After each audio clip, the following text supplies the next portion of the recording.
Hello दोस्तों, स्वागत है आप लोग को डीएन बाई क्विज ग्रुप मधुबनी में। आज हम लोग पढ़ेंगे पृथ्वी और उसका सौरिक संबंध। लुसेंट से पढ़ेंगे और क्वेश्चन को खोद के निकालेंगे। लुसेंट पढ़ेंगे, कहिए। क्वेश्चन है,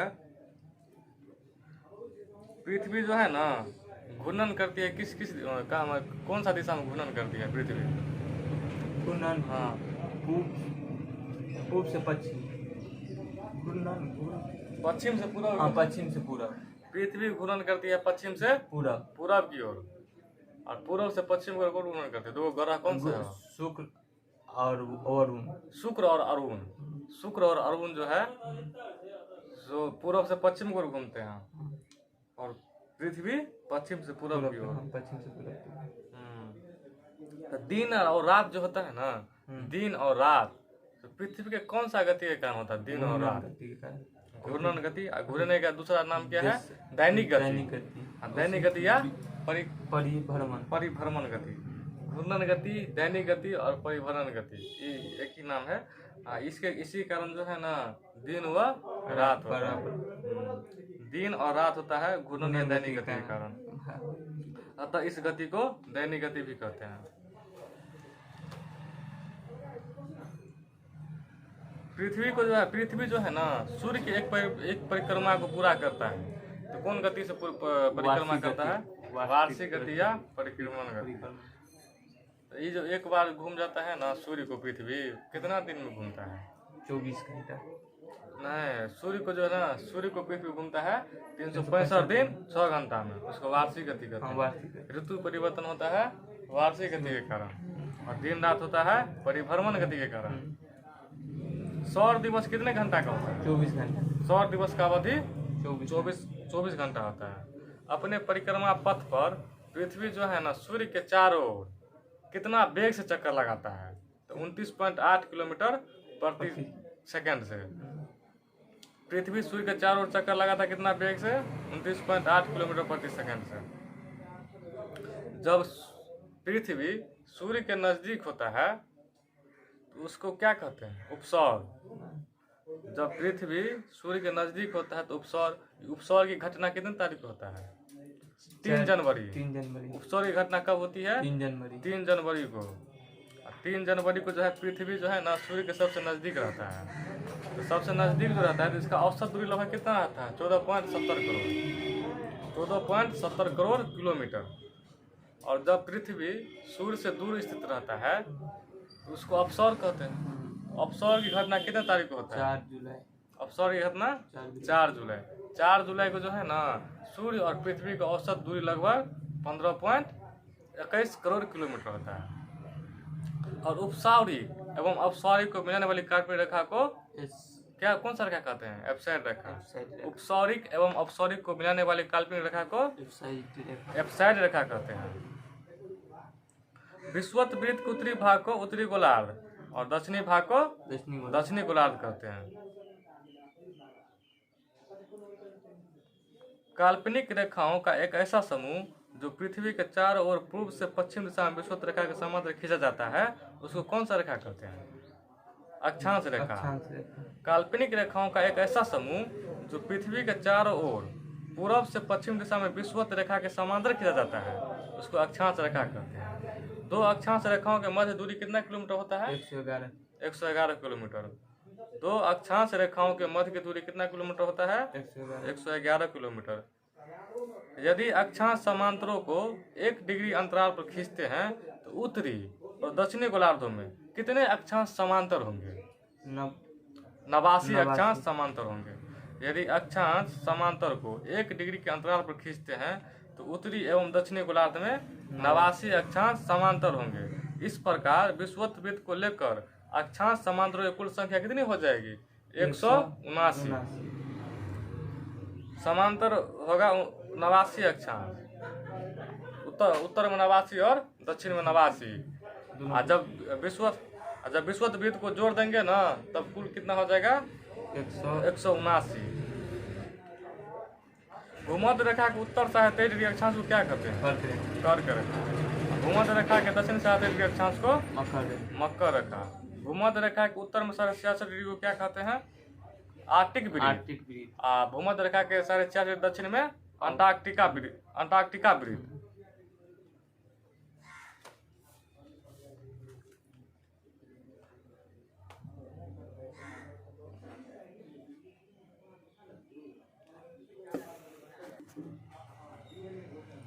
कर्क रेखा से कितना देश गुजरता है? 17। कर्क रेखा से कितना देश गुजरता है? 17। उत्तर अमेरिका का 2 देश है। उत्तर अमेरिका का 2 देश है, अफ्रीका का 7 और एशिया का 8। कर्क रेखा जो है ना, कर्क रेखा से कितना देश गुजरता है?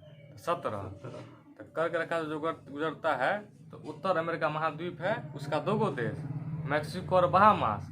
अफ्रीका का 7 देश, पश्चिमी सहारा, मैरिटोनिया, माली और अल्जीरिया, नाइजर, लीबिया, मिस्र।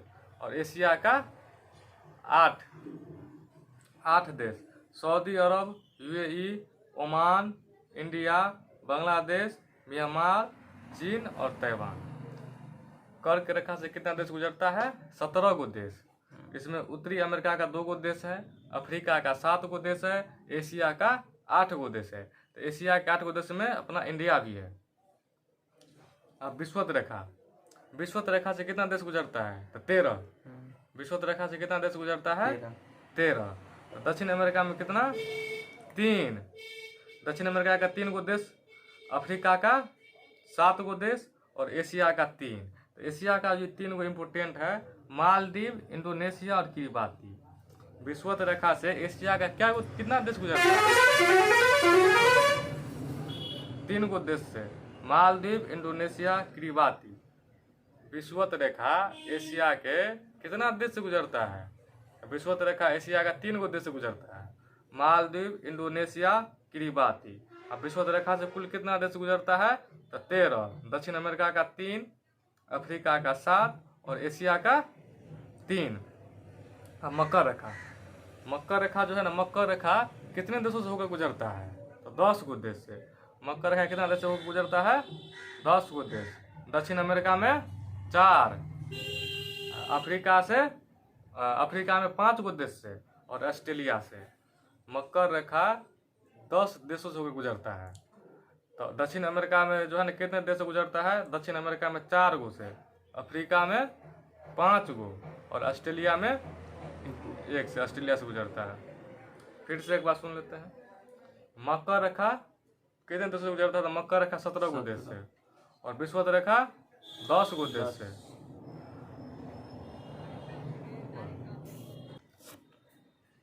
कर्क रेखा से गलती हो गया था, जो है ना, कर्क की जगह मकर खाया गया था। तो कर्क से कितना देश?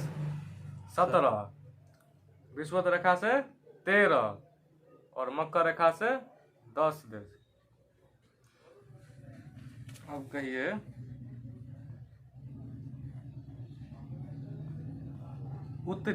उत्तरी तथा दक्षिणी ध्रुव को मिलाने वाली काल्पनिक रेखा को कौन सा रेखा कहते हैं? उत्तरी तथा दक्षिणी ध्रुव को मिलाने वाली काल्पनिक रेखा को देशांतर रेखा कहते हैं। उत्तरी तथा दक्षिण ध्रुव को मिलाने वाली काल्पनिक रेखा को देशांतर रेखा कहते हैं। ध्रुवों से विषुवत रेखा की ओर बढ़ने पर देशांतरों के बीच की दूरी क्या हो जाती है? तो बढ़ जाती है। ध्रुव से अगर विषुवत रेखा की ओर बढ़ेंगे ना तो देशांतर के बीच की दूरी क्या होगी? बढ़ जाती है। और इसके बीच की दूरी जो है ना अधिकतम होती है।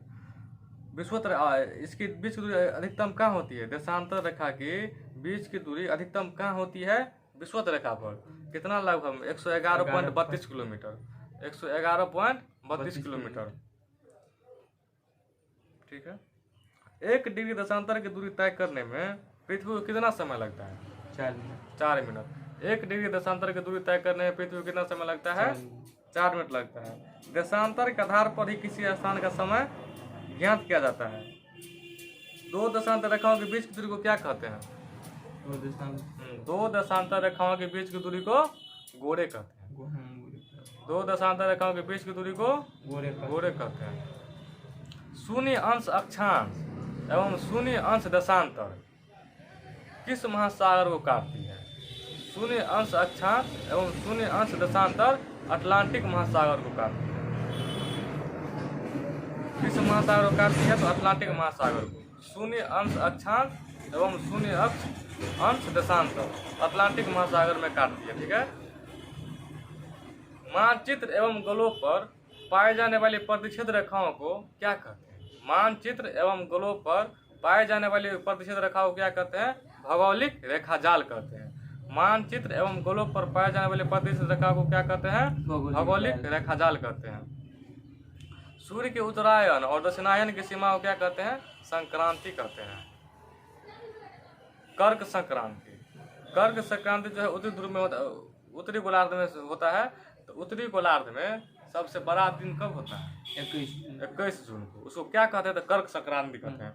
उत्तरी गोलार्ध में जो सबसे बड़ा दिन होता है 21 जून को, उसको कर्क संक्रांति कहते हैं। नॉर्वे में अर्धरात्रि का समय कब दिखाई पड़ता है? 21 जून को। नॉर्वे में अर्धरात्रि का समय कब दिखाई पड़ता है? 21 जून को। और दक्षिणी गोलार्ध में सबसे बड़ा दिन कब होता है? 22 दिसंबर को। दक्षिणी गोलार्ध में सबसे बड़ा दिन कब होता है? 22 दिसंबर को। तो इसको क्या कहते हैं? मकर संक्रांति कहते हैं।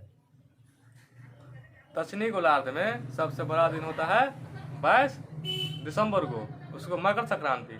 और उत्तरी गोलार्ध में सबसे बड़ा दिन 21 जून को, उसको क्या कहते हैं?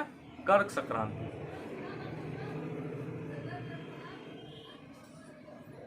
और जहाँ सूर्य की किरणें लंबवत पड़ती हो और सर्वत्र दिन एवं रात बराबर हो तो उसको क्या कहते हैं? विषुव।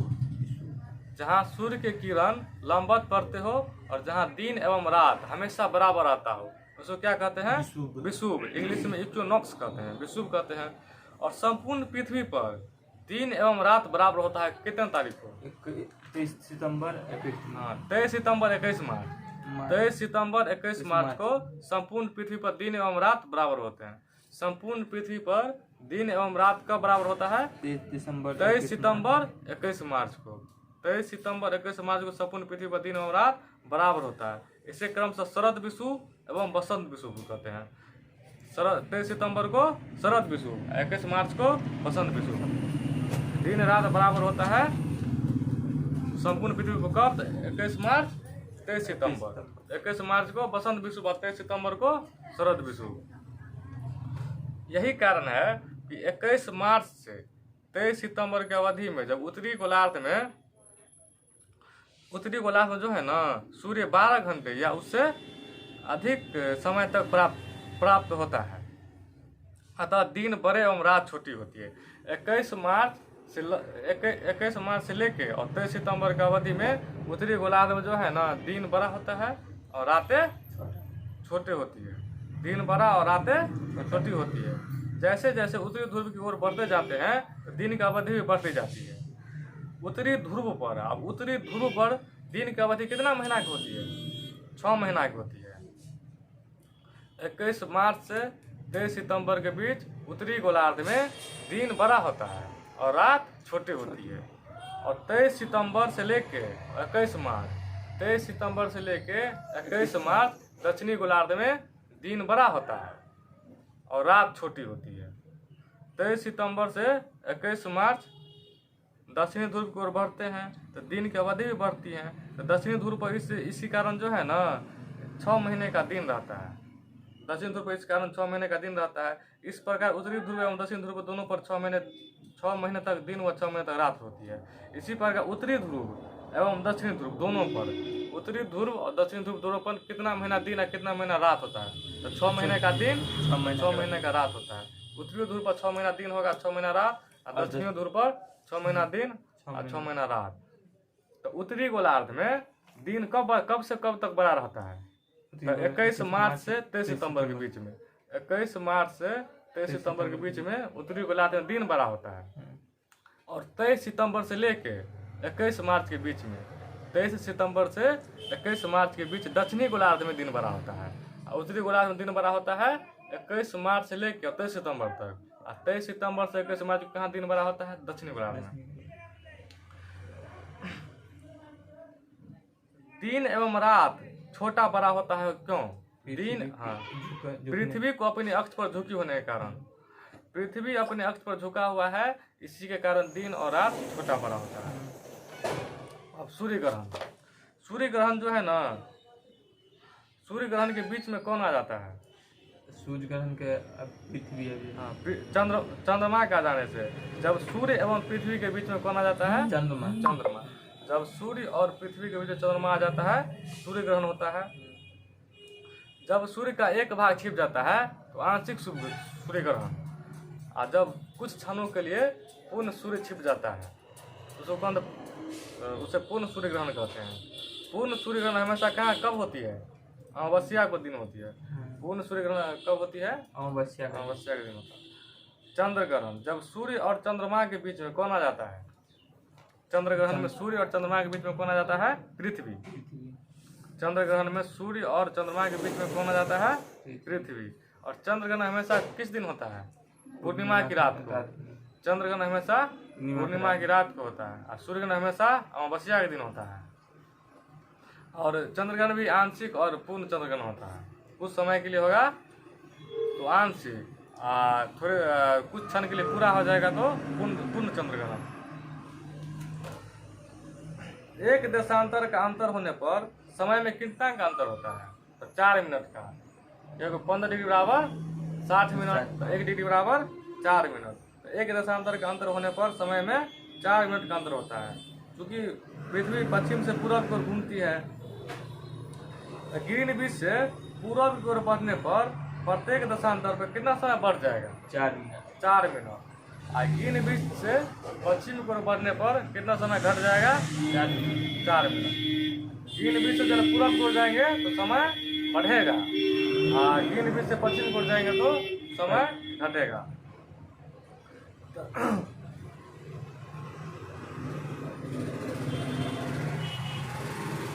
प्रधान माध्यम रेखा जो माना गया है ना, जिसको ग्रीनविच माध्यम नाम दिया गया है, तो इसको कब आधार बनाया गया था? 22 अक्टूबर 1884 को वाशिंगटन डीसी में 22 अक्टूबर 1884 को हुई एक अंतर्राष्ट्रीय गोष्ठी सम्मेलन हुआ। तो लंदन के पूर्व में एक स्थान है, ग्रीनविच नामक स्थान है। लंदन के पूर्व में ग्रीनविच नामक स्थान पर स्थित रॉयल वेधशाला से गुजरने वाली देशांतर रेखा को प्रधान माध्यम माना गया है, और इसे ग्रीनविच माध्यम का नाम दिया गया। इस समय ग्रीनविच माध्यम को शून्य मानकर बाकी देशांतरों की गणना की जाती है। समय के ध्यान इसी के आधार पर मानकर किया गया। कहते समय के आधार पर, समय का निर्धारण किसके आधार को मानकर किया गया? तो वेधशाला जो लंदन के पूर्व में स्थित ग्रीनविच नामक स्थान, वहां से जो रॉयल वेधशाला से गुजरने वाली देशांतर रेखा को प्रधान माध्यम माना गया 22 अक्टूबर 1884 को। अंतर्राष्ट्रीय तिथि रेखा, अंतर्राष्ट्रीय तिथि रेखा कितना डिग्री देशांतर को कहेंगे? अंतर्राष्ट्रीय तिथि रेखा कितना डिग्री देशांतर को कहेंगे? तो 180 डिग्री देशांतर को अंतर्राष्ट्रीय तिथि रेखा कहेंगे। क्योंकि इस रेखा के दोनों ओर तिथियों में 1 दिन का अंतर होता है। तो ग्रीनविच देशांतर तथा 180 डिग्री देशांतर के बीच कितना घंटे का अंतर होता है? 24 घंटे का अंतर होता है। यही कारण है कि 180 डिग्री पूर्व और पश्चिम देशांतर में कुल 24 घंटे होता है। ठीक है, तो 0 डिग्री से लेके 180 डिग्री पश्चिम की ओर जाने पर ग्रीनविच से कितना समय घट जाएगा? तो 12 घंटा। 0 डिग्री से लेके 180 डिग्री पश्चिम की ओर जाएंगे तो 12 घंटा घट जाएगा। 0 डिग्री से लेके 180 डिग्री पूर्व की ओर जाएंगे तो 12 घंटा बढ़ जाएगा। और यही कारण है कि 180 डिग्री पूर्व एवं पश्चिमी देशांतरों में कुल कितना दिन का अंतर होता है? कितना घंटा का अंतर होता है? 24 घंटा। और दिन का अंतर तो 1 दिन का अंतर होता है। इसका ट्रिक भी है, जो पूर्व की ओर जाएंगे तो बढ़ जाता है समय ग्रीनविच से, और ग्रीनविच से पश्चिम की ओर जाएंगे तो घट जाएगा। तो ट्रिक है travel to east 1 day more to feast, travel to east 1 day more to feast, और travel to west 1 day less. मतलब पूर्व की ओर जाएंगे तो 1 दिन जोड़ देंगे, और पश्चिम की ओर जाएंगे तो 1 दिन घटा देंगे। पूर्व की ओर जाएंगे तो 1 दिन जोड़ देंगे, पश्चिम की ओर जाएंगे तो 1 दिन घटा देंगे।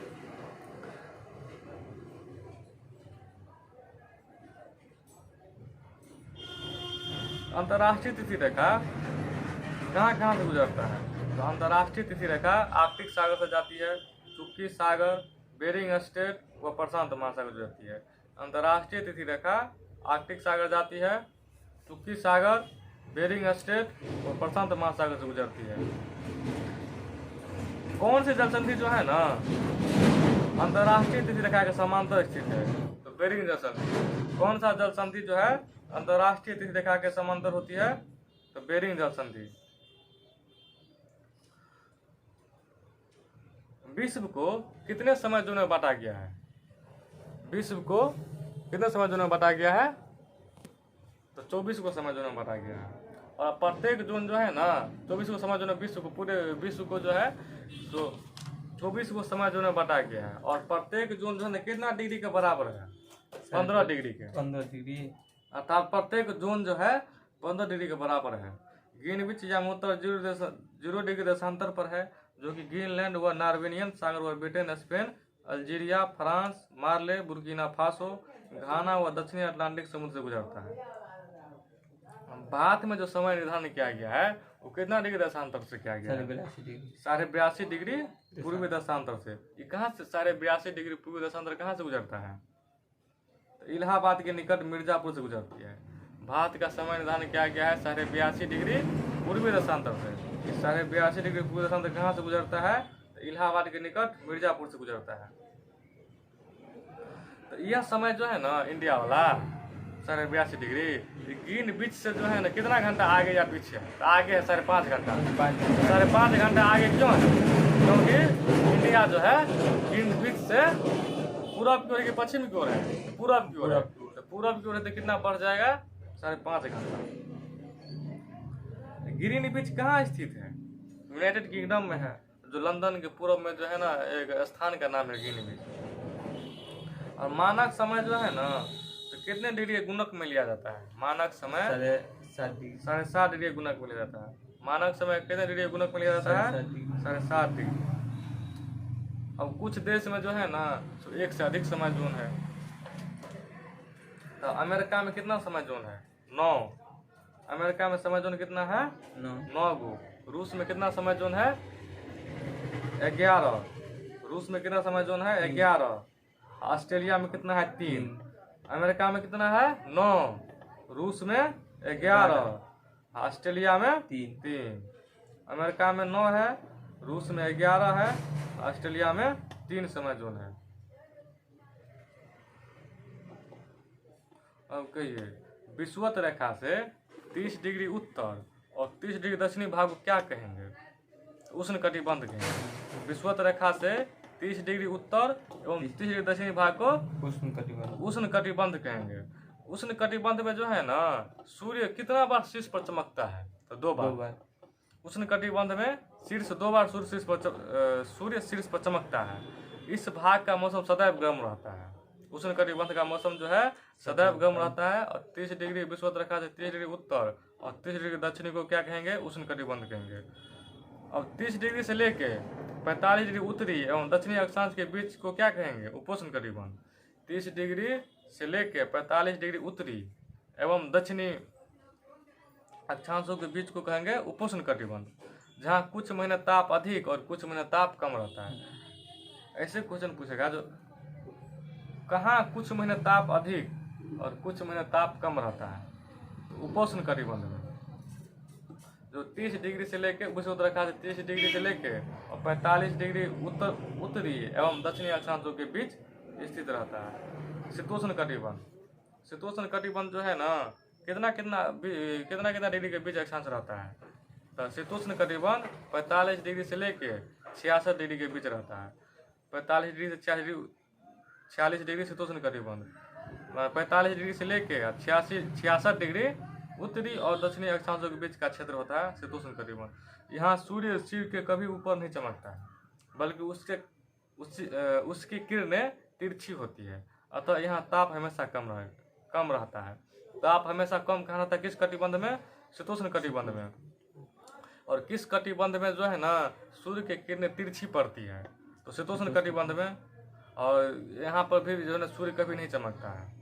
सूर्य कभी नहीं चमकता है कहाँ? शीर्ष पे, तो शीतोष्ण कटिबंध में। किरणें तिरछी रहती है शीतोष्ण कटिबंध में। ताप हमेशा कम रहता है इसका। अब ध्रुवीय कटिबंध। ध्रुवीय कटिबंध जो है ना 66 डिग्री से लेके और 90 डिग्री का मध्य स्थित क्षेत्र जहाँ ताप अत्यंत ही कम रहता है। 66° से लेकर 90° के मध्य स्थित क्षेत्र जहाँ ताप कम रहता है, इसके फलस्वरूप वहाँ हमेशा बर्फ जमा रहता है। क्वेश्चन, हमेशा बर्फ कहाँ जमा रहता है? ध्रुवीय कटिबंध में। सूर्य की किरण तिरछे पड़ती है तो शीतोष्ण कटिबंध में। एक वर्ष में 2 बार सूर्य शीर्ष पर चमकता है उष्ण कटिबंध में। उष्ण कटिबंध किसको कहेंगे? तो विषुवत रेखा से 30° उत्तर एवं दक्षिणी भाग को उष्ण कटिबंध, और 30° से लेकर 45° उत्तरी एवं दक्षिणी अक्षांशों के बीच रहता है उपोष्ण कटिबंध। और शीतोष्ण कटिबंध तो 45° से लेकर 66° उत्तरी और दक्षिणी अक्षांश के बीच। और ध्रुवीय कटिबंध 66 से 90° के मध्य।